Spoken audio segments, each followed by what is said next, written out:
My name is Ruth Nesbit. I'm an artist. Been an artist for a very long time. I arrived in PE to stay here for a year, and by mistake, 46 years later, I'm still here.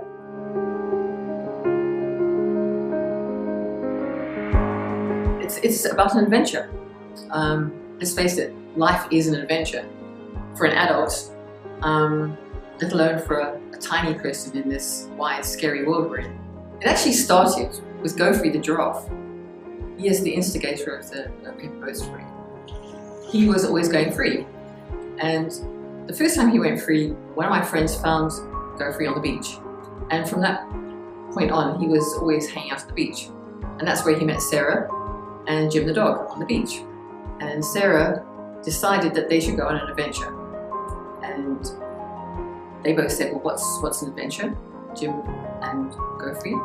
And she said, well, it's fun, frightening, and far away. Great. The paper boat evolved with her thinking, well, we have to go, and how are we going to go?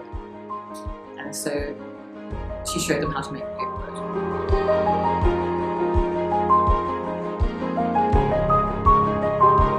The inspiration was from the imagination of my granddaughter, who is direct and just has a way with words.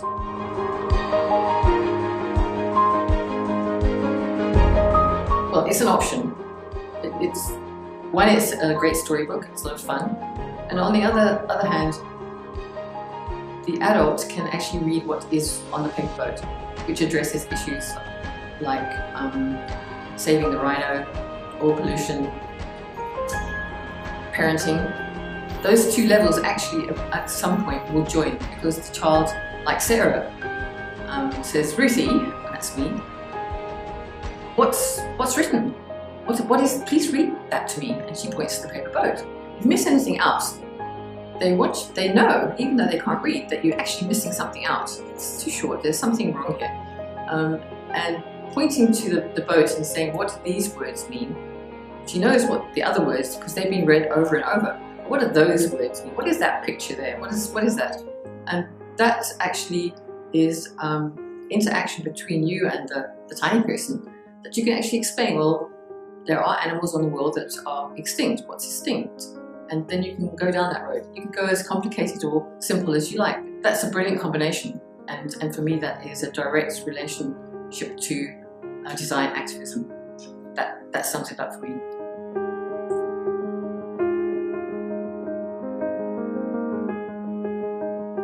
The core group that goes through the book are a community in emotion.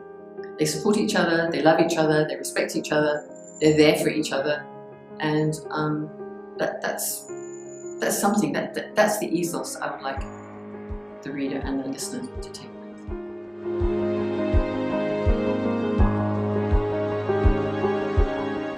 Thank you, Sarah. I can see this is going to be an ongoing adventure. She has lots of words to say, and lots of adventures are going to come because of the adventures we've been having together. And I'd actually like to dedicate the book to a mentor, a friend of mine, Alexander. He was a great illustrator and artist, and taught me such a lot about illustration. And I'd like to dedicate the book to you, to all you people that are out there who have tiny people in their orbit and you love them very much. I suggest that you snuggle down, make a paper boat, and join Sarah, Gofree the giraffe, and Jim the dog on the next adventure. And we'd love to have you aboard.